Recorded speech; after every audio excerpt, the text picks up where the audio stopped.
So it's been a day of diversity. I've gone up mountains, I've gone along plains, and I've gone through creek beds. And I also ran into 40 other people walking the Heysen Trail.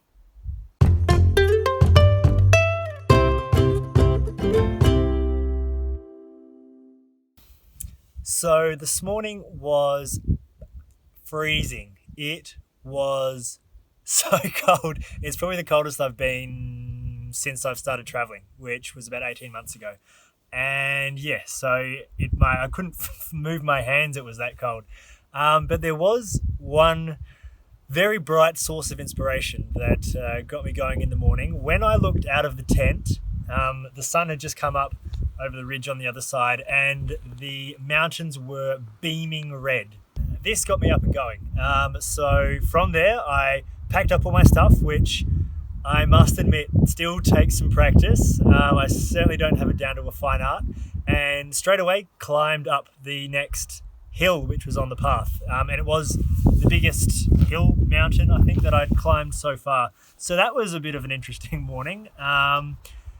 Next up, I took a little bit of a detour. So there, just off the path, about 500 meters, is Heysen's viewpoint. So many of you might know of the famous Hans Heysen painting that he painted here in the Flinders Ranges, with all the mountains lined up against the horizon. This was a true inspiration.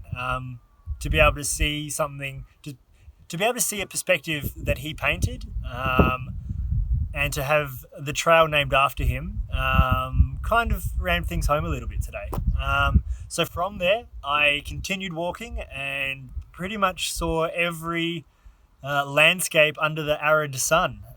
So a lot of the time it was red dirt, but then it turned into shale rock, then it turned into sort of forest, and then we walked along a creek bed, and at the end of one of the creek beds, when I had to pull up for lunch, I met 40 plus people, I'd say, that were completing the Heysen Trail. So they were members of the Friends of the Heysen Trail and Other Walking Trails organisation, and they organise people to walk from end to end. So a lot of these people had been walking for 6+ years. So every weekend or every second weekend, they'll get up, they'll do a section, stop, do a section. I was talking to one guy today.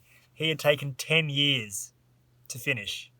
He'd obviously moved away and had come back. But for me to be able to do this in 60 days, that's something pretty special. Having seen these people today, I definitely envied their day packs as opposed to the monster that's sitting behind you, that I have to lug around.